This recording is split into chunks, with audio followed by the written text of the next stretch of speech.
The parking lot was already half full when Daniel Brooks began his shift, though the sky above Cleveland was still dark enough to hide the tops of the buildings. Headlights slid across the pavement like slow-moving thoughts, and tires made the same familiar sound as they rolled over cracked asphalt. Daniel stood inside the small glass booth near the entrance, coffee cooling in his hands, watching people arrive with places to go and people expecting them. He had worked this lot for 11 years, long enough to recognize cars before faces, habits before names.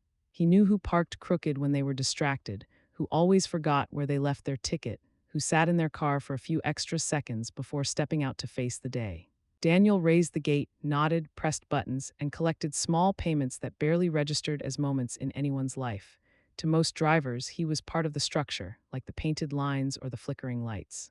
They didn't ask questions, they didn't linger, they came and went.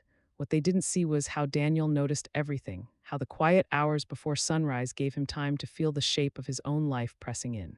When his shift ended, there was no one waiting for him. No phone lighting up with a missed call, no front door opening to warmth or noise. Just a walk back to his car, parked in the far corner, and a drive through empty streets that looked the same no matter how many times he passed them. He wasn't bitter about it, he had learned how to live with the silence. But some mornings, standing there while the city slowly woke up, the silence felt heavier than usual, like it had something to say. In one ordinary morning, that silence would ask to be noticed. Daniel lived in a small one-bedroom apartment above a closed hardware store on the west side of town. The rent was cheap, the walls were thin, and the heater rattled whenever the temperature dropped. He kept the place clean without much effort, everything in its place, nothing extra. The couch faced a blank wall because he rarely turned on the television. Noise for the sake of noise never appealed to him. His kitchen held one plate, one cup, and a pan he'd owned longer than he could remember. When he came home from night shifts, he ate simple meals standing at the counter, listening to the building settle around him. There had been other versions of his life once. A marriage that ended quietly, without shouting or betrayal, just two people realizing they had grown into different shapes. No kids, no shared weekends anymore. Daniel didn't talk about it, mostly because no one asked. At work, conversations stayed light and functional. Busy night, gates stuck again. See you tomorrow. He appreciated that. The parking lot didn't demand stories from him. It didn't expect enthusiasm or charm. It only asked that he show up and stay alert. Still, when he lay in bed after a shift, staring at the faint glow from the streetlight outside his window, he sometimes wondered how his life had become so neatly contained. Everything worked, nothing spilled over. The thought didn't hurt exactly. It just lingered like a question without urgency. But that question would soon grow harder to ignore. The lot changed character depending on the hour. During the day, it was loud and impatient, filled with horns and hurried footsteps. At night, it softened, conversations slowed. People moved with less confidence, their faces briefly visible under the harsh lights before disappearing again. Daniel preferred the night shift. It matched his internal pace. He noticed patterns others missed: the nurse who parked near the elevator after long hospital shifts, the security guard who always waved even when exhausted, the older man who sat in his car listening to the radio before heading home to a place Daniel imagined was quiet too. Sometimes drivers talked to him more at night, voices lowered, words unguarded, complaints about work. Jokes that went nowhere, small confessions that evaporated as soon as the gate lifted. Daniel listened without reacting. He had become good at that, listening without taking, being present without being pulled in. One night near the end of his shift, a woman forgot her ticket and stood there apologizing too much. Daniel waved it off, printed a replacement, and told her it was fine. She looked at him for a moment longer than necessary, then said, "Thank you for being kind." The word landed unexpectedly. Kind. Daniel hadn't thought of himself that way in years. He finished the shift feeling slightly off balance, as if something had been named that he hadn't known was there, and that single word would stay with him longer than he expected. After that night, Daniel began noticing the space between his shifts more clearly. The time when he wasn't working stretched longer, emptier. He stopped at a 24-hour diner on his way home sometimes, sitting at the counter with a cup of coffee he didn't really want. The waitresses rotated. None of them knew his name, but they recognized his face. That was enough. He listened to other people's conversations, fragments of lives intersecting briefly before moving on. When he returned to the parking lot the next evening, the booth felt smaller, the glass more reflective. He caught his own reflection and studied it longer than usual. Tired eyes, calm posture. A man who had learned how to take up very little space. Daniel wasn't unhappy. That was the strange part. He simply existed in a narrow lane, moving forward without deviation. As cars lined up at the entrance, engines idling, he raised the gate and watched them pass through, each one heading somewhere specific. The contrast pressed gently against him. He wondered, not for the first time, where he was heading when the shift ended. The thought didn't demand an answer yet, but it didn't leave either. And soon, that question would find him when he least expected it. A few nights later, the city felt unusually quiet, as if Cleveland had decided to pause between breaths. The lot filled slowly, one car at a time, tires whispering against damp pavement. Daniel leaned back in his chair and watched the digital clock above the booth tick forward. Midnight passed without ceremony. Around 1 in the morning, an older sedan pulled up to the gate and stopped too far from the window. Daniel stepped out into the cold, waved gently, and guided the driver closer. The man inside rolled down his window, eyes tired but alert. "Sorry," he said, adjusting his position. "Long night," Daniel nodded.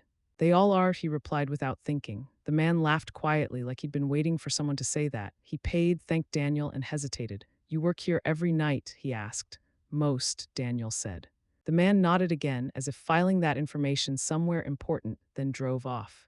Daniel returned to the booth, surprised by how much the brief exchange stayed with him. It hadn't been meaningful in any obvious way. But it had felt human, two people acknowledging the same tired truth. The rest of the shift passed without incident, but Daniel found himself replaying the conversation, wondering why it mattered. He had spoken to hundreds of drivers over the years, thousands maybe, yet something about that moment felt different, like a mirror briefly held up and then taken away, and that sense of recognition would begin to surface more often. The next afternoon, Daniel woke earlier than usual, the daylight unfamiliar after so many nights spent sleeping through it. He made coffee and stood by the window, watching people walk past the closed hardware store below. A couple argued quietly on the sidewalk, their words swallowed by traffic. A delivery truck idled, driver scrolling through his phone. Everyone seemed to have a direction, a reason to be where they were. Daniel finished his coffee and sat at the small kitchen table, hands folded, thinking about nothing in particular. When evening came, he drove to work as usual, the route so familiar he barely noticed the turns. At the lot, a new attendant was training on the earlier shift, a young guy named Trevor who asked too many questions and apologized too often. Daniel showed him how to reset the ticket machine and how to stay alert during the slow hours. Trevor mentioned a girlfriend waiting at home, complained lightly about missing dinner. Daniel nodded, offering advice without sharing anything personal. As Trevor left, he said, "See you tomorrow," like it was a given. Daniel watched him go, the lot growing quiet again. He realized how rare it was for someone to assume he'd be there, how rarely anyone noticed his consistency, and that realization settled in deeper than he expected. During the following week, Daniel's routine began to feel slightly misaligned, like a familiar song played at the wrong speed. He still arrived on time, still raised the gate, still collected tickets and waved cars through. But he found himself watching people more closely, not just their habits, but their expressions. He noticed how often drivers checked their phones before leaving the lot, how many smiled when they did. One night, a couple sat in their car arguing softly, unaware that Daniel could hear them through the booth's open window. He looked away, respecting the privacy they thought they had. When the argument ended, they stepped out together, shoulders stiff but moving in the same direction. Daniel wondered what it would be like to have someone waiting, even after a hard conversation. The thought surprised him with its clarity. He hadn't wanted that in years, or at least he'd told himself he didn't. Wanting required risk, expectation, the possibility of disappointment. Daniel had built a life that avoided those things, safe, contained, predictable.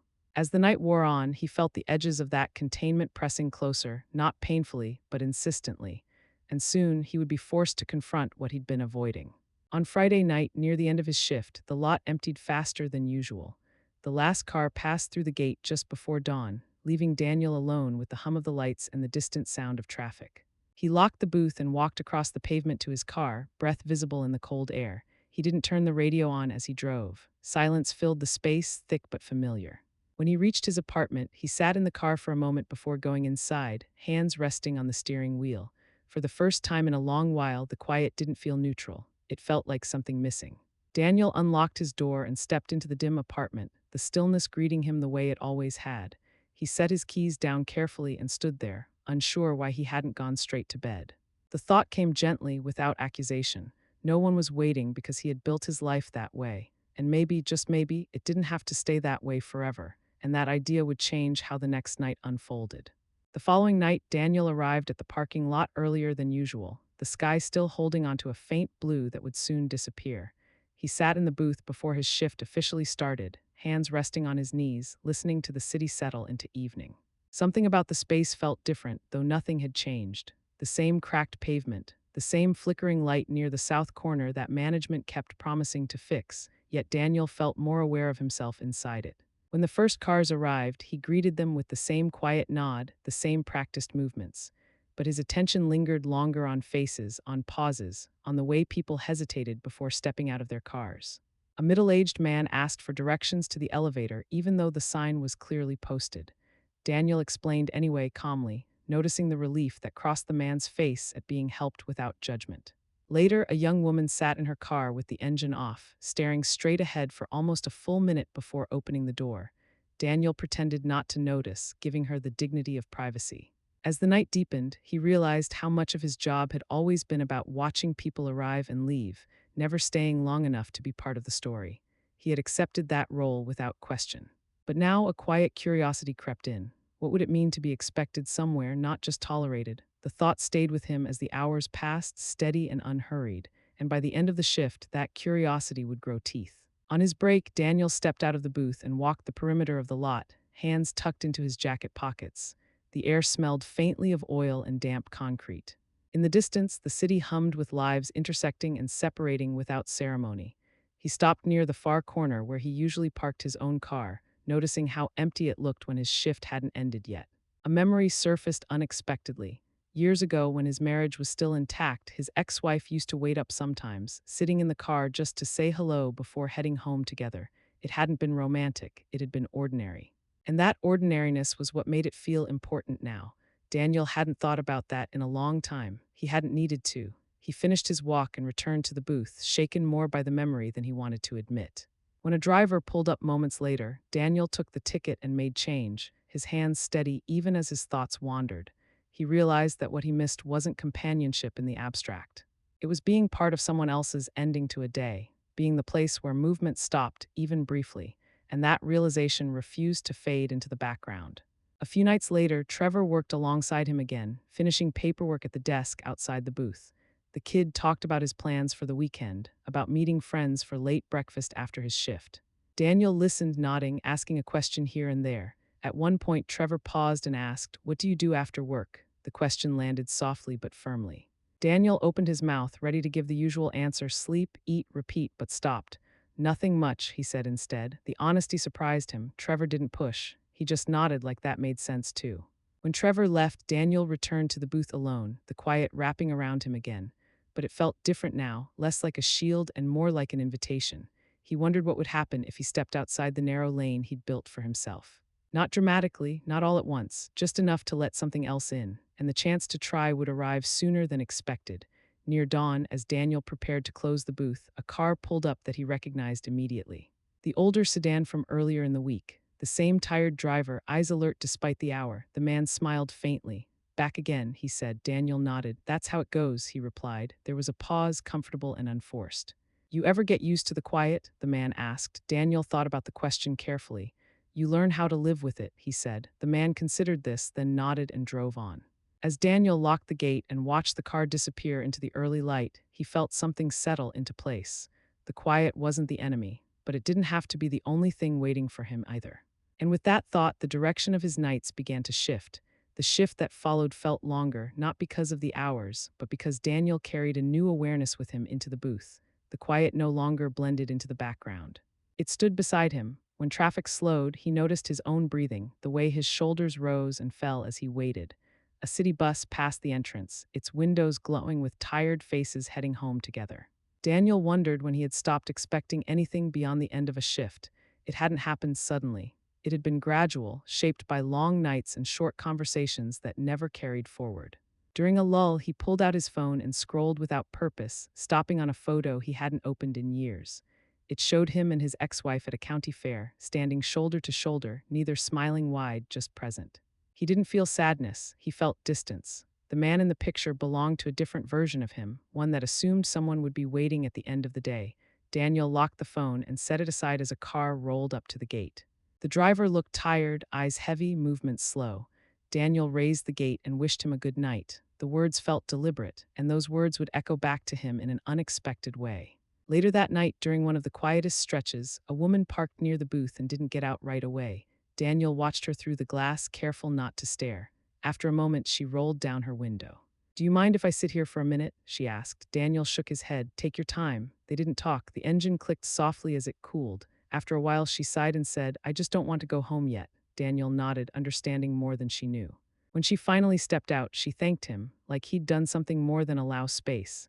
Daniel realized how often people use the lot as a pause between places, a neutral ground where expectations didn't exist. And yet for him, it had become a permanent waiting room. The thought unsettled him. When his shift ended, he didn't go straight home. He drove aimlessly for a few blocks, passing quiet houses with porch lights on, glimpses of lives unfolding behind curtains. And for the first time, he wondered what it would feel like to be expected somewhere. The next evening, Daniel stopped at the same diner he usually rushed through. This time, he sat at a booth instead of the counter. The waitress brought coffee without asking. She recognized him now. "Rough night?" she asked casually. Daniel considered the question longer than he needed to. "Not rough," he said, "just long." She nodded, accepting the answer. Around him, other customers talked softly, forks scraping plates, radios murmuring from the kitchen. Daniel felt strangely anchored there, part of a room that didn't require him to move anything along. He ordered breakfast and ate slowly, noticing the comfort in being still. When he paid and stood to leave, the waitress said, "See you next time." Daniel smiled, surprised by how much the words mattered. Someone had assumed his return. And that assumption stayed with him all the way back to work. Back in the booth, Daniel found himself imagining small changes. Not a different job, not a new city, just adjustments, staying at the diner longer. Taking a walk after his shift instead of driving straight home. Letting time stretch instead of collapse. These thoughts didn't feel dramatic. They felt practical, almost obvious, like noticing a door that had always been there. As the night wore on, he watched a group of coworkers leave together, laughing softly as they headed toward their cars. Daniel raised the gate for them and watched them disappear. The lot emptied again, returning to its familiar stillness. But now the stillness felt less final, and soon he would take a small step toward changing it. Daniel's small step came quietly, without any clear moment of decision. On his next night off, instead of staying in his apartment with the television on low, he walked a few blocks to a neighborhood community center he had passed for years without entering. A handwritten sign in the window mentioned a weekly card game. Inside, the room smelled like old coffee and floor cleaner, familiar in a way that made him feel less like a stranger. A handful of people sat around folding tables, shuffling cards, talking about nothing important. Daniel stood near the door longer than he needed to, unsure if he belonged there. Finally, a man with gray hair waved him over and asked if he knew how to play. Daniel said yes, though it had been years. They made space without comment. No one asked where he worked or why he was there. They just played. Daniel felt awkward at first, his hands stiff, his attention divided. But as the game went on, he relaxed. Laughter came easily, not loud or forced. When the night ended, someone said, "Same time next week." Daniel nodded, surprised by how naturally the words landed. He walked home afterward, the air cool and still, realizing he felt lighter than he had in a long time, and that feeling would follow him back into the parking lot. At work, Daniel noticed how that small change affected everything else. He stood a little straighter in the booth. His greetings carried more presence, even when they were brief. The lot remained the same lines, same lights, same empty hours, but Daniel felt less absorbed by it. One night, Trevor asked how his week had been.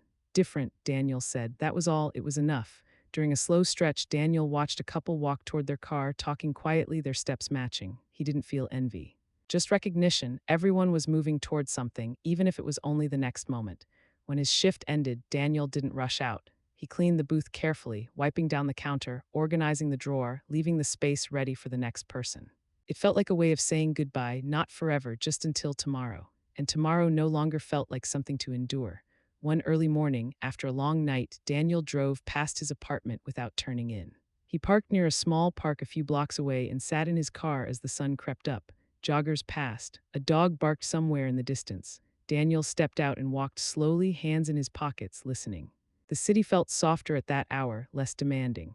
He thought about how much time he had spent believing his life was on pause, waiting for someone to notice or return.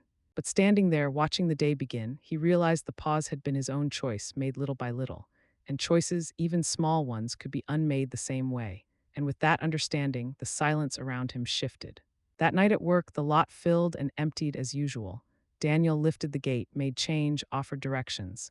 But when his shift ended, he didn't feel the familiar drop in his chest. He drove home knowing the apartment would still be quiet, still empty, but no longer final. He made coffee, sat by the window, and watched the streetlights turn off one by one. Somewhere in the city, people were waiting for each other.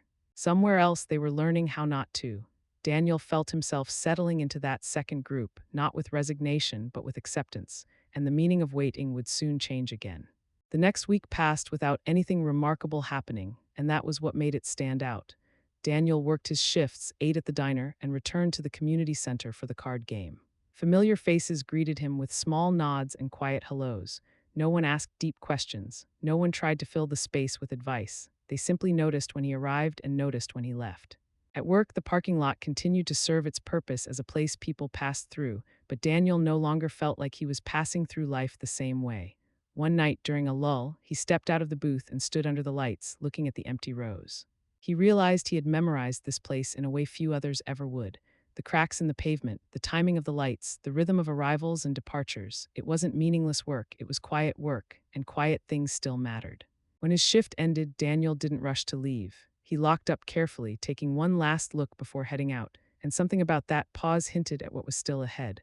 On a rainy evening, the lot filled more slowly. People hurried from their cars, jackets pulled tight, faces turned down. One man stopped and asked Daniel how his night was going. It was a simple question, probably asked out of habit, but Daniel answered honestly. "It's been okay," he said. The man smiled, surprised, and said he hoped it stayed that way. As the rain fell harder, Daniel listened to it drum against the booth roof, steady and patient. He thought about how many nights he had spent bracing against the quiet instead of listening to it. The difference was subtle but real. When his shift ended, he drove to the diner, even though it wasn't his usual night. The waitress smiled when she saw him. "Coffee?" she asked. Daniel nodded. The warmth of the cup in his hands felt grounding, and that simple warmth carried more meaning than he expected. Later, back in his apartment, Daniel stood by the window again. The street was wet and reflective, headlights sliding past like brief thoughts. He didn't feel lonely in the sharp way he once had. The absence of someone waiting no longer felt like a failure. It felt like a truth he could live with. He understood now that waiting didn't always mean hoping for someone else to arrive. Sometimes it meant allowing yourself to stay present where you were.